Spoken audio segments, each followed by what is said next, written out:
और इसी बीच एक बड़ी खबर आपको बता दें कि मनीष सिसोदिया आज भी पदयात्रा करेंगे। हरिनगर असेंबली हलके में लोगों से करेंगे बातचीत। गांधी मार्केट में पदयात्रा करेंगे साबिक डिप्टी सीएम। तो बड़ी और अहम खबर इस वक्त आपको बता रहे हैं कि मनीष सिसोदिया आज पदयात्रा करने वाले हैं और पदयात्रा के दौरान लोगों से वो मुलाकात भी करेंगे, उनसे बात भी करने की कोशिश जाहिर तौर पर रहेगी उनकी। और आज इस पदयात्रा में वो हरिनगर असेंबली हलके के लोगों से बातचीत करेंगे।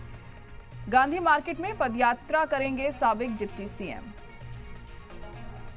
तो मनीष सिसोदिया पार्टी को मजबूती देने के लिए लगातार अहम कदम उठाते रहे। आम आदमी पार्टी को मजबूत करने की कोशिश लगातार जारी है मनीष सिसोदिया की तरफ से, क्योंकि इतना वक्त जेल में बिताने के बाद अब वो एक बार फिर से अपने आप को साबित करने की कोशिश में जुटे हुए हैं और लोगों के बीच पहुंचकर वो बता रहे हैं कि वो लगातार उनके साथ हैं, उनकी बात सुनने के लिए तैयार हैं और उनके लिए आवाज़ उठाने के लिए तैयार हैं। और उसी के मद्देनज़र आज वो पदयात्रा भी करने वाले हैं और इस पदयात्रा में वो लोगों से भी मुलाकात करेंगे, बात करेंगे, उनकी दिक्कतों को सुनने की पूरी कोशिश उनकी यहाँ पर रहेगी। हरिनगर असेंबली हलके में ये पदयात्रा की जाएगी मनीष सिसोदिया के जरिए। गांधी मार्केट में पदयात्रा करेंगे साबिक डिप्टी सीएम।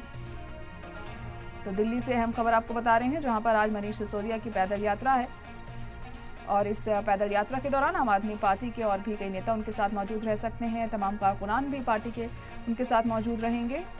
यहाँ पर वो आम लोगों से मिलेंगे, उनकी दिक्कतें जानने की पूरी कोशिश उनकी यहाँ पर रहेगी। और कितनी कामयाब रहती है ये यात्रा उनकी, ये देखना होगा। और क्या कुछ कहते हैं इस यात्रा के दौरान, इस पर भी नजरें टिकी होंगी। तो मनीष सिसोदिया की पदयात्रा है आज दिल्ली में, गांधी मार्केट में ये पदयात्रा निकाली जाएगी